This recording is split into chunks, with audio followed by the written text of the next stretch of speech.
Assalamualaikum warahmatullahi wabarakatuh. Alhamdulillah kita bisa berbagi berbagai hal yang terhubung dengan rokok hari ini. Sebenarnya kalau seandainya kita lihat dengan kondisi fitrah manusia, manusia memang agak dibebaskan oleh Allah Subhanahu wa taala untuk memilih jalan hidupnya, memilih makanan, memilih teman, memilih segala sesuatu untuk hidupnya. Beda sekali dengan makhluk-makhluk lain yang Allah ciptakan. Makhluk lain Allah beri satu pilihan, tidak ada kebebasan. Itu sebabnya kalau harimau makan daging, ya daging saja, seumur hidup dia akan makan daging. Kalau lembu, dia akan makan rumput, seumur hidup dia akan makan rumput. Dia nggak akan pernah mengganti dietnya dari rumput ke sesuatu yang berbeda. Bahkan ada hewan yang diciptakan oleh Allah itu makanannya bangkai, dan bagi dia enak sekali bangkai. Ya, satu-satunya hal yang diarahkan oleh Allah untuk dia adalah bangkai. Nah, di antara makhluk-makhluk itu, manusia diberi kebebasan oleh Allah. Sehingga manusia boleh memakan apa saja yang mereka inginkan, yang mereka pikirkan baik, yang mereka pikirkan benar, yang mereka pikirkan enak untuk mereka rasakan. Itu sebenarnya awal mula eksplorasi kenapa manusia mencoba makan ini, makan itu, sampai kepada rokok. Itu di awal mula. Karena pada dasarnya, walaupun Allah membiarkan kita terbebas untuk memilih makanan, minuman, atau apa saja yang kita konsumsi melalui mulut kita, termasuk rokok tadi. Tapi sebenarnya garis-garis untuk menuju ke situ sudah jelas. Apa contohnya? Ketika Allah cerita tentang kaum Nabi Musa yang Allah kasih kepada mereka makanan terbaik dari surga. وَظَلَّلْنَا عَلَيْكُمُ الْغَمَامَ وَأَنْزَلْنَا عَلَيْكُمُ الْمَنَّ وَالسَّلْوَى. Allah kirim kepada umat Nabi Musa itu manna wassalwa, makanan surga. Ya kan? Tapi kemudian apa kata Allah kemudian? Kulu min thayyibat ma razaqnakum. Makan yang baik-baik yang diberikan Allah kepada kalian. Makan yang baik-baik yang diberikan oleh Allah kepada kalian. Konsumsi yang baik-baik yang diberikan oleh Allah kepada kalian. Itu sebabnya ini garis bawahi betul-betul ini sebenarnya, bahwa yang Allah mau, walaupun kita dibebaskan dari untuk memilih makanan, memilih minuman, memilih apa saja, tapi sebenarnya Allah sampaikan kepada kita, yang baik-baik aja kamu makan, yang baik-baik saja. Bagaimana kalau seandainya kita nggak mau makan yang baik-baik saja? Kita mau membangkang dari apa yang Allah sebutkan untuk makan yang baik-baik itu tadi. Apa kata Allah? Wa ma zalamuna walakin kanu anfusahum yadhlimun. Kalian tidak akan menzalimi Allah dengan kondisi itu. Kalau misalnya kalian nggak mau makan yang baik-baik, mengkonsumsi yang bagus-bagus saja, Allah nggak ada ruginya. Allah nggak akan tersakiti.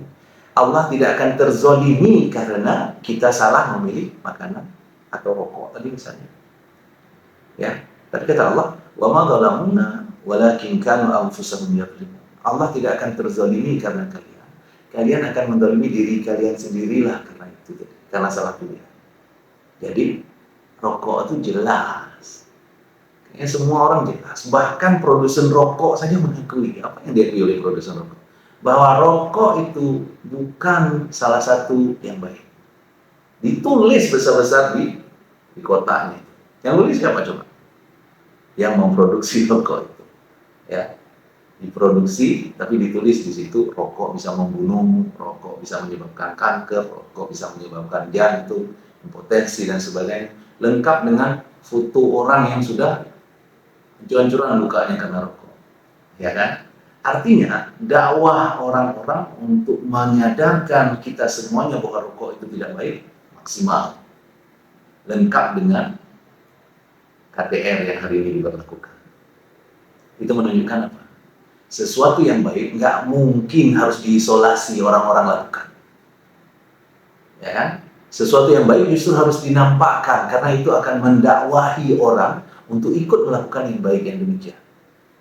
Jadi kenapa rokok ini sekarang ini diisolasi tempatnya? Kalau di luar negeri lebih-lebih lagi. Di luar negeri itu ada ruangan khusus yang corongnya itu menuju ke atap. Orang kalau merokok harus masuk ke dalam. Nggak ada orang merokok di jalanan dan sebagainya. Orang harus merokok masuk ke dalam. Untuk apa? Karena setiap ada orang yang merokok di jalanan akan ditengok oleh orang-orang dan itu akan menjadi iklan. Jadi ternyata rokok itu bukan saja tidak baik buat kita, karena tadi sudah jelas-jelas diakui itu tidak salah satu yang membawa kebaikan. Sedangkan tadi di dalam Al-Quran, apa kata Allah tadi? Kulu min thayyibat ma razaqnakum. Makan yang baik yang diberikan oleh Allah kepada kalian. Yang jangan yang nggak baik yang dimakan. Ternyata bukan itu aja masalahnya. Masalahnya juga termasuk ketika kita mengkonsumsi rokok, maka kondisinya apa yang akan terjadi? Kondisinya adalah orang-orang yang melihat mereka secara tidak langsung akan teracuni juga. Iklan itu akan ikut ke mereka dan mereka akan ikut melakukan. Itulah yang menjadi hasil survei dari anak-anak remaja yang merokok. Ketika ditanya, kenapa kalian merokok? Jawaban mereka sederhana saja. Aku melihat ayahku merokok. Aku melihat guruku merokok. Aku melihat tengkuku merokok. Abu-abu merokok. Gimana enggak? Ya. Terpaksa kita bilang abu rokok. Ya. Jadi kondisi rokok ternyata awal dari ketidakbaikan yang masuk ke dalam tubuh kita, dan itu bisa membawa kepada kehancuran, kepada penurunan level kesehatan yang luar biasa. Itu sebabnya kita apresiasi sekali pemerintah daerah, pemerintah pusat yang sudah memulai untuk membuat KTR sehingga terisolasi lah.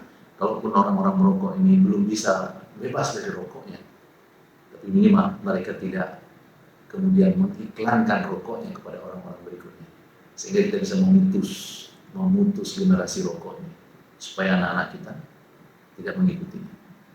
Karena kalau kita tanya bahkan sama para perokok sekalipun, mereka tidak setuju anak mereka merokok. Coba bayangkan, kan ironis ya. Oke, stop rokok, jauhi rokok dari kerumunan, jauhi rokok dari tontonan orang-orang. Cara yang terbaik adalah berhenti merokok sekarang. Kalau Anda tidak mampu, minimal sembunyilah ketika Anda ingin melakukan, sehingga tidak banyak orang yang kemudian akan terdakwahkan karena rokok yang Anda konsumsi di saat sekarang. Terima kasih. Assalamualaikum warahmatullahi wabarakatuh.